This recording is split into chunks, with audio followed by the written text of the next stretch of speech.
So I was asked to give a little color about Wakespeed and the Wakespeed story. So all of this is going to be kind of self-promoting in some ways, but it's going to give you a little history about how Wakespeed came about. Myself and Rick Jones, we formed Wakespeed Offshore in 2018. And there are a couple of beer stories, which are wonderful beer stories, about how Rick and I's path crossed.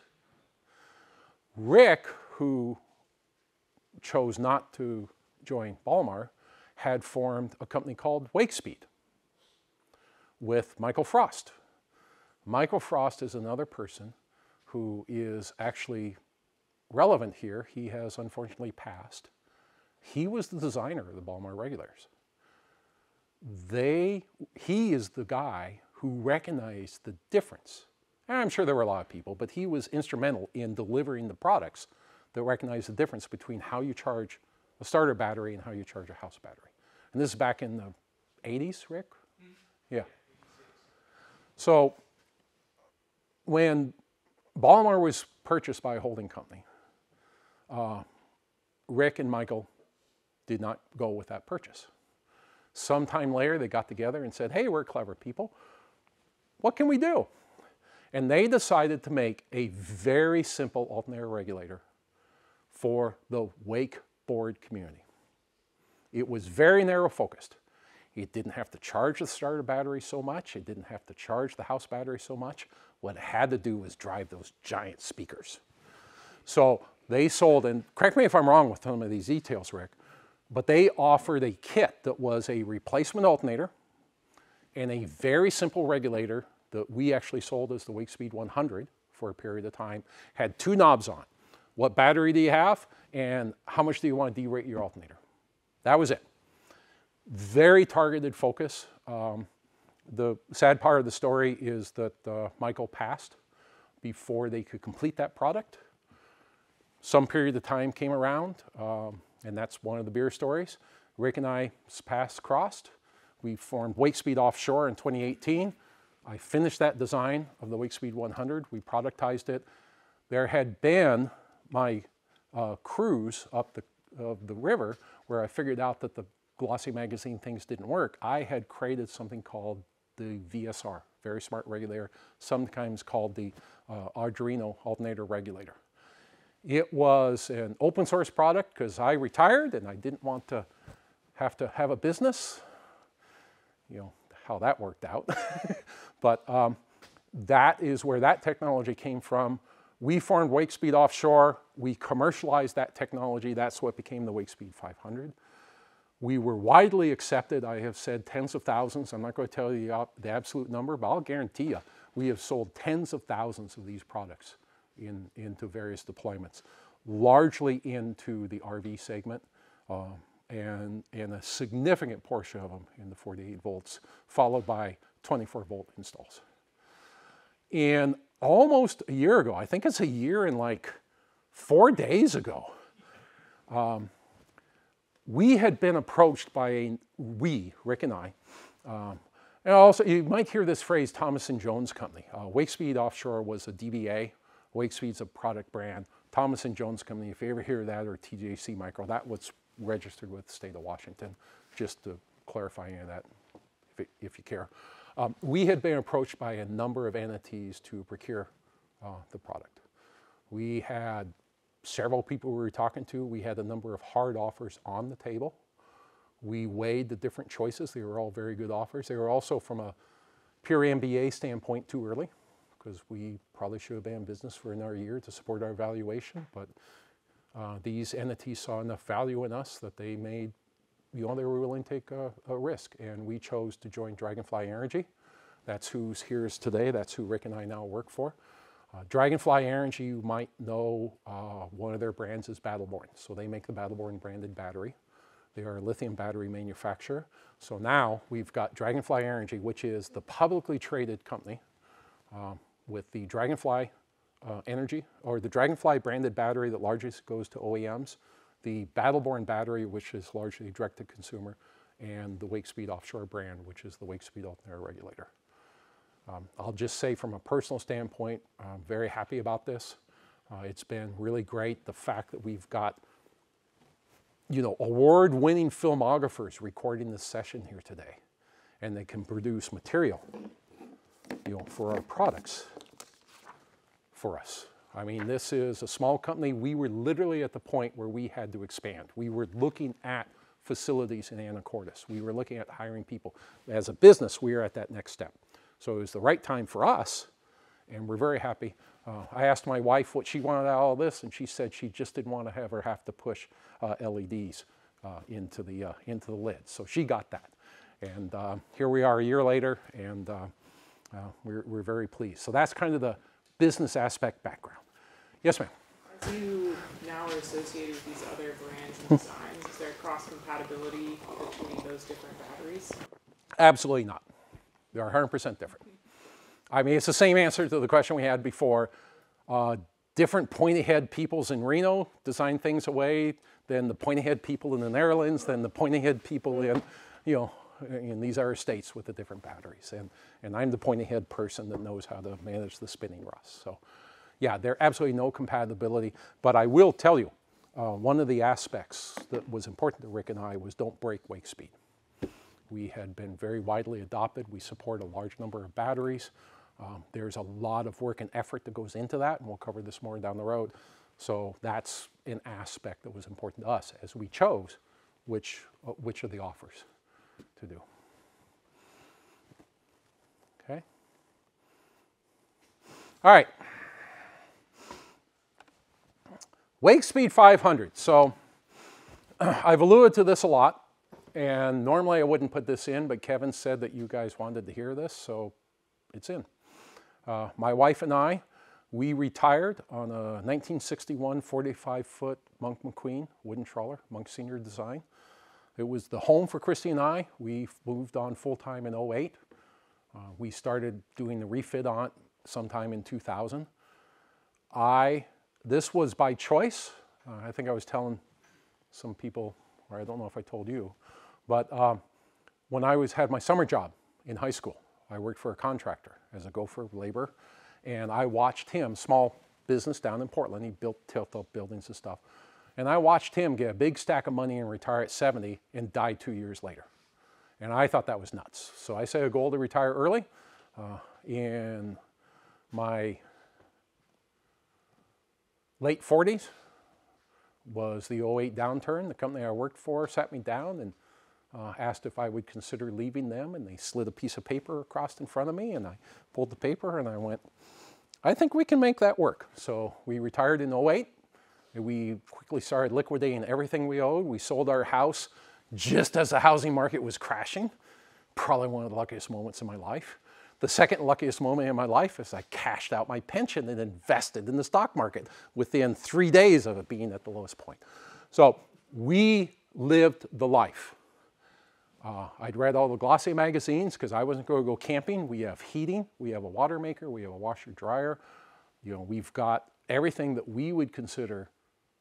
We have modest requirements, a modest life, but we have everything that we consider for our comforts, along with a safe and reliable vessel. High degree of redundancy, fuel efficient, you know, see where the hull of the vessel's actually design point is ocean crossing. I'd have to put the fact that it's 60 years old, we won't talk about, but the only thing you have to do to that vessel for an ocean crosser is storm plates and some sort of roll control. And it's actually, if you get the original version of Voyaging Iron Power, you'll find that design on, I think, 238. So very capable vessel, fully self-contained. We lived the life, and we lived this life for 10, 15 years until I met Rick. Then we had a different life. So that's how this all came about. I think I mentioned before that our typical cruising style is we leave the dock now. We wander over in Friday Harbor. We'd leave the dock. We'd find an anchorage. When we saw people, we'd go more north.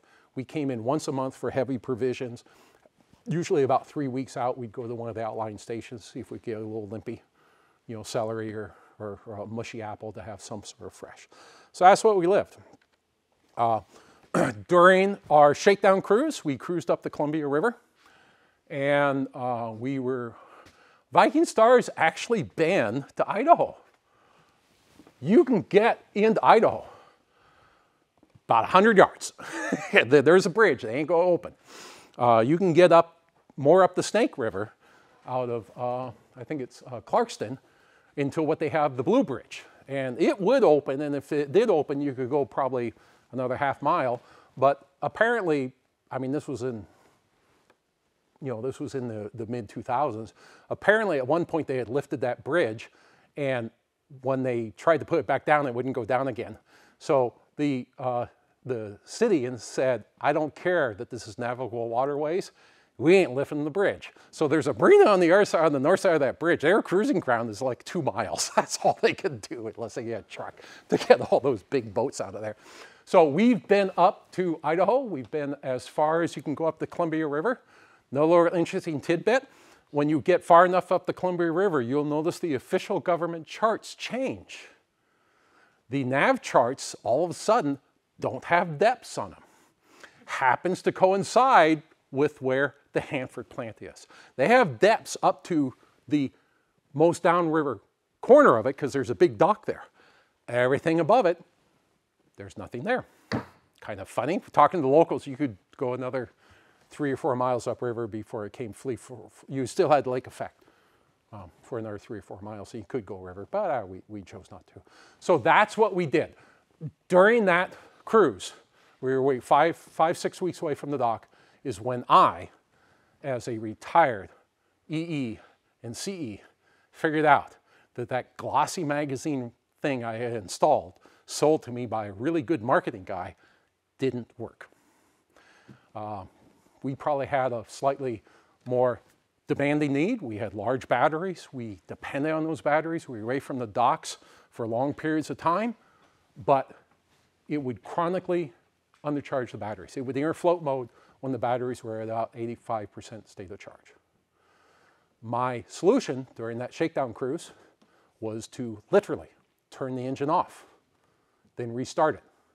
Because the glossy magazine regulator, I could configure a fixed time period where it would always be in bulk, and then it would make its decision and go in the float. So I could get about 30 minutes every time I did that. That didn't work. That wasn't going to happen. That is why this whole Wakespeed occurs, because from my standpoint, the regulator was guessing what the battery needs were, and it was guessing wrong. Here's the deal. Classic battery charge curve. You rise the voltage up, it'll come to a certain voltage point potential, and then you hold constant current, or sorry, constant voltage, and the current, the acceptance current of the battery drops. Doesn't matter the technology. I know early on, they say, well, these batteries need this, these batteries need that. In the end, all batteries run this way. If you go and talk to manufacturers, this is what battery manufacturers will document as their preferred charging methods. So the issue is that with this glossy magazine regulator terminating the charge, because it would terminate the charge like about here. While the battery was still drawing lots of energy in to try to recharge, this thing would terminate the charge. Remember I told you designers, we make choices and we choose one way or another? You can choose to, if you have limited information, you have to either overcharge or undercharge. I would choose to undercharge, because if you chronically undercharge batteries, it will cause irreversible damage, but that damage won't show up for 2 or 3 years. Remember, we're talking lead acid here. If you overcharge, and that's from Reliant Battery, their study. Manufacturer of lead acid battery, that's what they say. Don't charge our batteries, they will die early. If you overcharge a battery, it will die also. You'll significantly overcharge it, it will also die. That'll probably show up in 6 months. So if I'm going to choose one of the two evils, I'm going to choose this one. I'm going to undercharge. And then when customers call and complain, just say, your batteries are 3 years old. What more do you want? And that was a prevailing wisdom in the marine industry. Your batteries are 3 years old. I mean, the guys that have been around long enough, you've all heard that. Bull pucky. 3 years old, your batteries died because they're not being charged properly. And what was missing? We weren't listening to the batteries. The battery has to be held at a constant voltage, and this point here, the tail current, that is the trip point where the batteries will tell you that they are fully charged. Every battery chemistry is out there. I don't care if it's lead acid, I don't care if it's NiCad, I don't care if it's iron phosphate, I don't care if it's the old Edison iron batteries, it doesn't matter. They all work this way.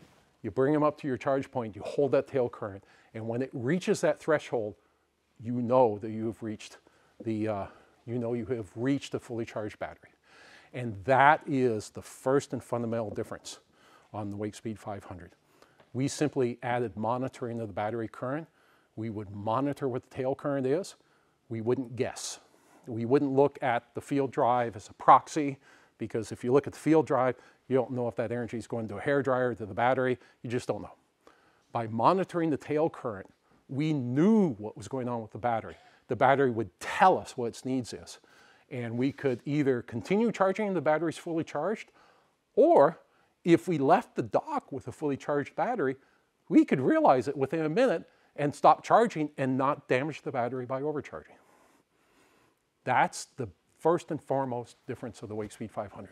And his hand was first. So I'm seeing the tail current moment in time Yeah. as the transition between absorption and flow. Correct. Yeah.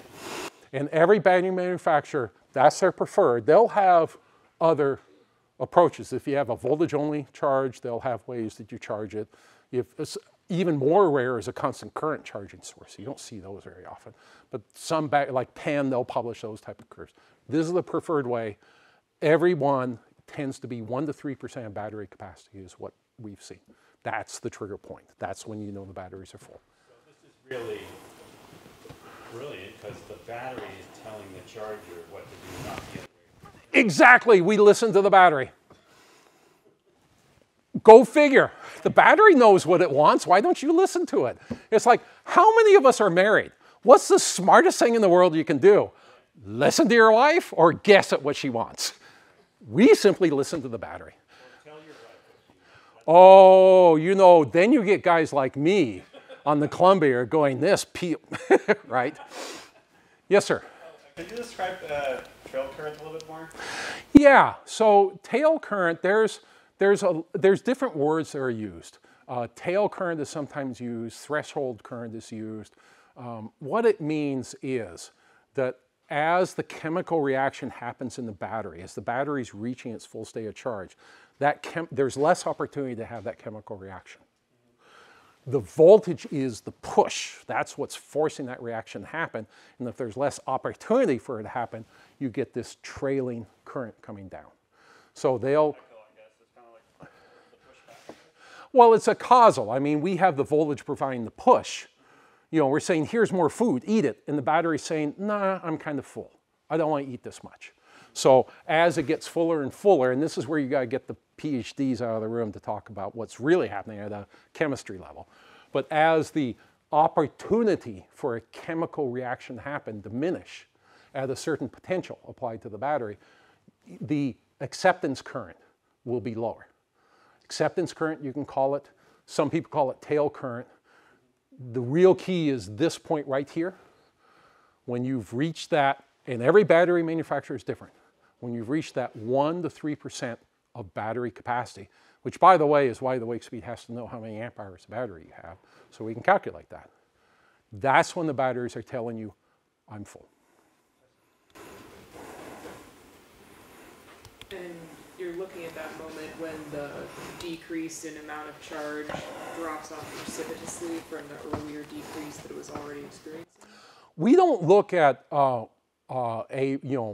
change from yesterday. We look at moment in time because batteries age over time, right?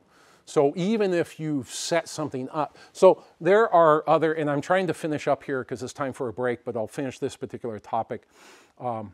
Even in, there are some products out there that actually do this, but they don't do it by measuring the alternator current. They do it by measuring the field drive, and it's a current proxy. Remember how I told you the alternator output is a function of how hard you drive the field, and its temperature and RPMs?